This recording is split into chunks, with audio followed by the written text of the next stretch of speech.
Salut tout le monde, ici Étienne Vigneault de Noise Media.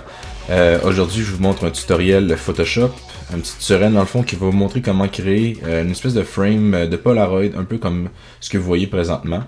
On va utiliser dans le fond une photo, certains effets pour la rendre en noir et blanc. Je vais aussi vous montrer comment aller chercher une teinte un peu plus Polaroid, parce que les ombres sont plus rougeâtres. Aussi, on va créer juste un frame, juste avec un solide blanc dans Photoshop et quelques textures. Et dans le fond, ça va ressembler à peu près à ça. Alors, on va se créer une nouvelle fenêtre comme ça ici. Pour la grandeur, allez-y comme vous voulez. Moi, je vais y aller avec la résolution de mon écran, 440. Puis pour la résolution, dans le fond, au niveau à 72 dpi, c'est la résolution de mon écran. Mais si vous voulez imprimer votre projet, mettez-le tout de suite à 300 dpi pour avoir la bonne qualité. On va faire OK. On va commencer dans le fond par créer le frame de Polaroid. Ce que je vais faire, on va aller juste ici, à gauche, chercher l'outil remplissage. On va être sûr qu'on soit à la couleur blanche. On va cliquer juste pour remplir l'espace. Après avoir rempli, on va aller sélectionner l'outil juste ici, qui est la sélection rectangulaire.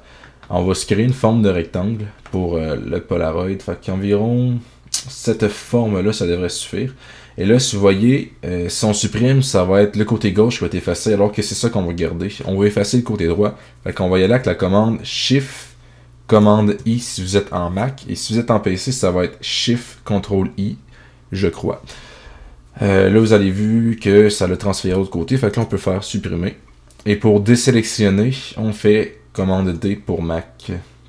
Ça va être Ctrl D pour ceux qui sont en PC. Alors, on va pouvoir sélectionner notre frame, la centrer comme ça ici. Et là, on va reprendre le même outil et on va dessiner un carré. Là, dans le fond, si vous cliquez avec C6, cet outil-là, vous allez voir, ça fait des rectangles, tout ça. Mais nous, on veut avoir une forme carrée. Alors, on va tout simplement tenir Shift enfoncé. Et ça nous permet de dessiner un carré. Et là, si vous n'êtes pas centré, en même temps, appuyez sur espace. Ça va vous permettre de déplacer le carré comme ça ici. Alors, moi, je place comme ça. Je lâche le clic. Et là, je vais tout simplement faire Delete. Et on refait commande D. Une fois ça fait, on va aller chercher notre image qu'on va avoir de besoin. Dans le fond, je vais prendre cette image-là, ouvrir avec Photoshop CS5. Parfait. Là, dans le fond, on va y aller juste pour la correction dans le fond des couleurs, pour avoir de quoi qui a l'air d'être en noir et blanc, un vieux noir et blanc. Puis je vais commencer dans le fond juste rapetisser l'image parce qu'elle est un petit peu trop grande de résolution comme ça. Fait que je vais juste mettre ça en 72 dpi. Et voilà, c'est déjà assez petit. Il faut remonter ça à 100%. Numéro 1. Dans le fond, ce qu'on va commencer par faire, on va simplement, juste ici en bas, ajouter un effet black and white. Une fois ça fait, on va acheter un deuxième effet. On va aller avec l'outil niveau, level, juste ici.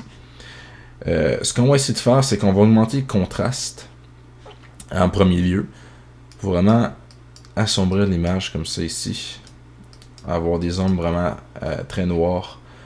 Et après ça, dans le output, ici dans la sortie, on va monter le noir, ce qui fait en sorte qu'on perd le contraste qu'on vient d'ajouter. Alors on joue comme ça, ici on peut en rajouter. Comme ça, mettre un peu plus de haute lumière par exemple, et on monte. Allez-y comme vous le sentez. Comme ça m'a l'air déjà très bien. Ensuite de ça, on va aller ajouter du bruit, un certain grain. Okay, on va aller dans Filtre, Noise, Add Noise. Comme vous voyez maintenant, moi j'avais déjà seté ça pour environ 5,62%, dis-je. On va aller dans le bruit uniforme et monochromatique, étant donné que c'est du noir et blanc. On peut faire OK. Alors déjà là, on commence à voir un peu ce que ça va donner.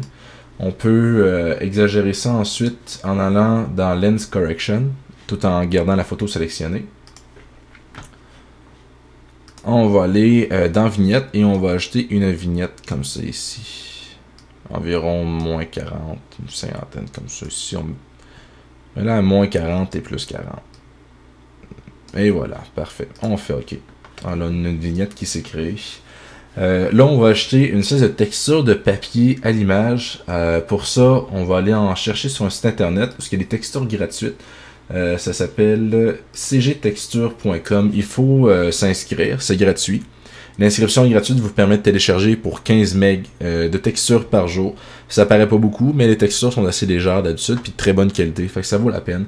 On va chercher dans la section papier juste ici, et dans Plain Paper, et moi j'avais trouvé celle-là ici qui est quand même assez bien. Vous pouvez la télécharger, moi c'était déjà fait. On va aller l'ouvrir avec Photoshop CS5, comme ça ici. Là, on va devoir la superposer sur l'autre image. Parce qu'on va faire, on va juste, dans le fond, garder ça ici enfoncé. Et on le lâche. Et on peut rapetisser ça. On choisit l'outil sélection et on drag and drop sur l'autre image. L'image est vraiment trop grande. Alors, on va la rapetisser en faisant commande T ou CTRL T. Il va dézoomer. Pour dézoomer, je tiens Alt enfoncé et je glisse la roulette. Parfait. Alors, vous centrez ça comme vous le voulez. On va aller comme ça ici. J'aime bien l'espèce de petite tache. On voit ici. On fait entrer pour valider. Là, on a un problème. On voit plus la photo. Pour ça, on va aller choisir le mode de fusion. On va chercher Overlay, qui est incrustation en français. Là, on voit ça ici. On voit, ce qui est le fun, c'est qu'on voit apparaître une espèce de petit fil, comme ça, les taches. Et pour contrôler, dans le fond, la mode de fusion, on va créer un outil niveau. Juste pour contrôler la texture juste ici. Alors, on fait un truc de niveau. Il apparaît juste au-dessus. Et pour l'attacher à la texture, on tient Alt enfoncé. Et on va juste entre les deux. Il y a un petit icône qui apparaît comme ça. Et on clique. Là, maintenant, le niveau va affecter juste le calque de texture. Alors, on va pouvoir jouer avec la luminosité comme ça et le contraste. Parfait. Comme ça ici. On y va pour que ça soit relativement intéressant. On peut garder un peu plus de lumière. Il est comme ça. Parfait. Alors, on voit qu'on a une espèce de texture de papier. Je vais aller à 100%. C'est parfait. Là, on peut jouer avec l'opacité de ça. Parce que là, on le voit qu'il est assez fort, le filtre. Fait qu'on a rien qu'à aller sur texture. Et dans opacité, ici, on peut diminuer ça de moitié. Parfait. Et aller rejouer avec les niveaux pour avoir un peu plus de lumière. Parfait. Là, on a créé notre frame en noir et blanc. Maintenant, pour aller chercher une teinte qui va être plus Polaroid, ce qu'on peut faire, c'est qu'on va tout simplement utiliser le black and white et on va le diminuer au moins de moitié. Parfait, comme ça. Ici, même un peu plus, vers les 70% pour une bonne désaturation de l'image. On va cliquer sur noir et blanc et on va ajouter un filtre Color Balance. Là, on voit Color Balance qui s'affiche ici. On a les ombres, les tons moyens et les hautes lumières. On va commencer par les ombres juste ici. Et souvent les shots de Polaroid ont des ombres rouges assez fortes. Alors si on descend le rouge, en fait on l'augmente, on voit vraiment que les ombres commencent à être rougeâtres. On peut aller chercher une teinte un peu plus mauve en montant le bleu. Et on joue peut-être avec le magenta légèrement. On va aller dans les tons moyens. Monter un peu rouge aussi. Et jouer avec le bleu. Augmenter juste un peu le vert. Et dans les hautes lumières, on peut monter le vert juste un peu. Jaune. Un bleu comme ça ici. On va pouvoir aller chercher une teinte qui va être un peu plus Polaroid. Si on veut chercher une teinte qui va être plus diapositive, ça va être surtout les ombres qui vont être plus bleues. Comme ça ici. On va chercher une teinte avec comme ça ici. Elle soit plus bleuâtre qu'autre chose.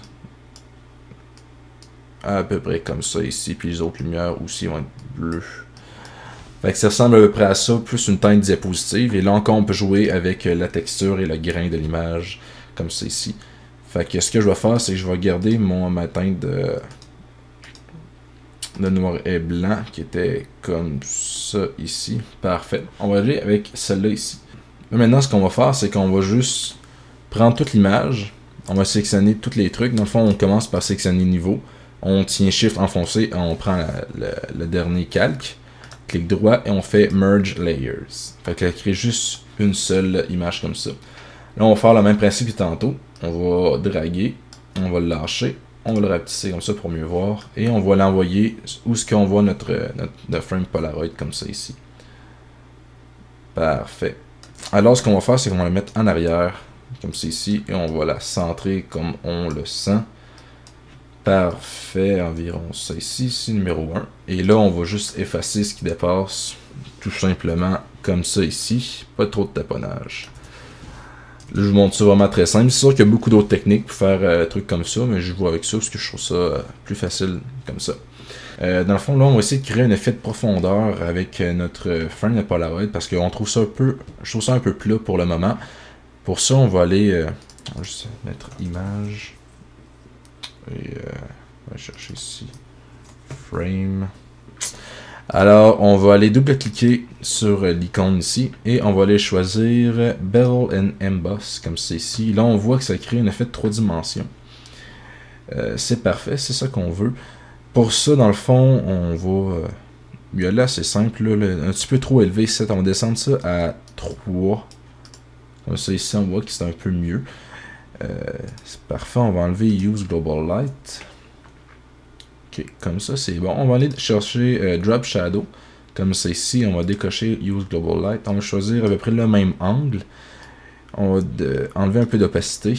On va mettre la distance à 0. Et augmenter la grandeur comme ça ici. Environ 20, 30. C'est parfait.